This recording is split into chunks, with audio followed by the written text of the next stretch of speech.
Okay, the only thing I really wanted to say was we saw a lot of budget bills this week. Just today we were just kind of doing a running tally of things we viewed as kind of pet projects or special projects that were not part of, our bigger goals of health and well-being of Oklahomans, public education thriving. We tallied over $200 million today in those kinds of projects that could have been money going towards those needs of the state. Not funding childcare, which only needs 50 to 75 million to reinstate the eligibility.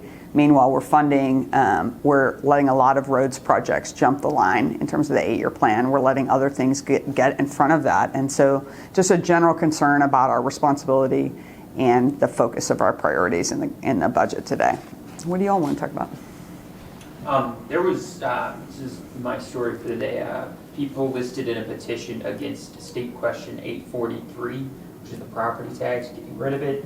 We kind of talked to all the leaders, Hilbert and Paxton today about it, but what are your thoughts on challenging? I mean, this is Shane Jett and them kind of leading the charge on getting rid of property tax. What are your thoughts? Has there been a legal challenge? There has, yes. Okay, I thought that one might be coming. 10 people filed the challenge. Among those 10 people, there's 2 education board members, Leo, a fire chief. Okay. That must just happen today because I looked up the deadline yesterday. So yeah, it was yesterday. The state question filed to eliminate property taxes over the course of 3 years. I'm deeply concerned about that. I think it's irresponsible policy. I think it might be attractive because certainly homeowners are struggling with the high cost of rent, high cost of insurance, but I think what we know is those property taxes are incredibly needed in those communities, and we would need to be very cautious about any changes. In terms of the legal standing to object, I don't really know what's there, but one of the things I find interesting is this being pushed by Republicans. They're going to find out how hard they've made the initiative petition process. Those changes that those guys have voted on over the last few years have made it very difficult to submit. Now there's this long period where people can contest. It's very hard to gather the signatures the way they've changed it to. So that's what if it moves forward, I'll be very curious if they're able to actually collect the signatures. So I'm sorry I missed the discussion today on House Bill 4072 on the endowment trust fund. Kind of what were your arguments on the floor on that and concerns? Yeah, I won't read too much, but I could not leave alone. We had a paragraph in this bill about this $200 million savings fund that's being created. It's really the governor's project. It is going to allow any kind of investment. And I confirmed with staff that the language as it's written does not limit it to the 5% for Invest in Oklahoma. It says notwithstanding, so it's other than that, and it says property, assets, stock, equity investments. And I think we have to remember this is taxpayer money. I'm deeply concerned about it being direct investment in companies. That is very risky. We should be finding safeguards, making sure there's collateral, making sure we have safety there. Of course, some of the investments we do in riskier stocks or other activities like that might have risk, but we need to make sure there's real vetting there. I think there's a reason that our founders did not want all of the state being able to invest directly in companies. I think that's just the appearance of potential corruption is high. I think what we've seen around the Invest in Oklahoma board is concerning already. What was the final vote on that? Do you recall? I actually left before the final vote. I voted and exited, so I'd be curious because it did seem like the far right was going to vote against it. So I don't know. Do you think if this had been around, say, a couple years ago when the canoe investment came up, this would be one that the state would have direct invested in with canoe? That's a great point. I do think canoe would have been an attractive investment. I mean, that's the challenge is, who is in charge of it? Are they going to have the true discipline to make sure we're making safe investments, that we're vetting things well? I'm glad for some of the safeguards we have around public money. I've seen our Department of Commerce take heat for turning away companies that are really fly-by-night companies who are trying to get state money, and they've done a good job lobbying all of us and making themselves seem legitimate. We need our agencies and our staff to feel empowered to make sure state taxpayer monies are spent well. And I'm worried that this opens it very widely. We have a lot of safeguards around treasurer funds and pension funds, the CLO, the Commissioner's Lands Office. They have a lot of restrictions around what they're allowed to do. And it impacts our state. When you see Commissioner of the Lands Office deciding to buy a big building in Oklahoma City, that affects our county, that affects our city as well. So I think we have to remember this is not some freestanding money, like it's all connected. So I'm worried about this money is going to be direct invested in a lot of companies. We don't know what they are. You don't think they'll hire professional advisors and investors, investment advising firms like the pension funds or like TSET for that matter have to manage that money?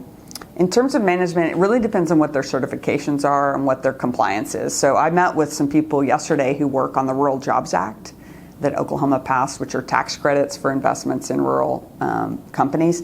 They have very detailed certifications and compliance they have to do. They work with the Small Business Development Center. They have to get like 30 references. They have to give, detailed criminal background checks. That's mandated because that's a federal program. Are we going to have that level of expectation? With Invest in Oklahoma last year, they did finally make sure it was a professional firm, but it was a firm that was created. I just read an Oklahoma Watch article that made sure I knew that this was a firm that was created right before winning this bid. So, we have to make sure we have some kind of backstop on those ethics and those standards. So obviously Representative Waldron is with the House, but Yeah. I'm curious if you have any statement on that whole situation as it continues to develop and more allegations are being made. I mean, I think we respect victims. We're listening. I absolutely respect and listen to victims and want to support the wishes of victims. So, very much take that seriously. And I think you'll see that certainly in my Democratic counterparts. Is this something you knew anything about before it came to light through the non-doc article? I was briefed earlier about it. I was part of the group that respected the victim's wishes in seeking his resignation. And so that was specifically what was requested. And the victim did not want further action because they were afraid for their professional life. So, yes, I did know. When you say seeking resignation, as the party chair, or Right, correct. Okay. Party chair. Can you talk about, going to the education topic, where the state's going to get the money to fund their education initiatives? Is the Democratic Party happy and satisfied with those decisions, and to avoid tapping into the stream of money that goes into the teacher retirement system? I guess that's off the table now. And then also, there's some propositions to cut the money that goes into pension funds across the board, teacher retirement pension system, and then public employee retirement systems in the future to cut the caps. Right. Right. So in terms of the education budget, I'm glad they didn't take money that was designated to the teacher retirement. I'm glad that that's not what happened. And that's because teachers spoke up and retirees spoke up that was not acceptable, that we need to keep boosting the teacher retirement. I would like to note that $200 million is being swept from the 1017 fund.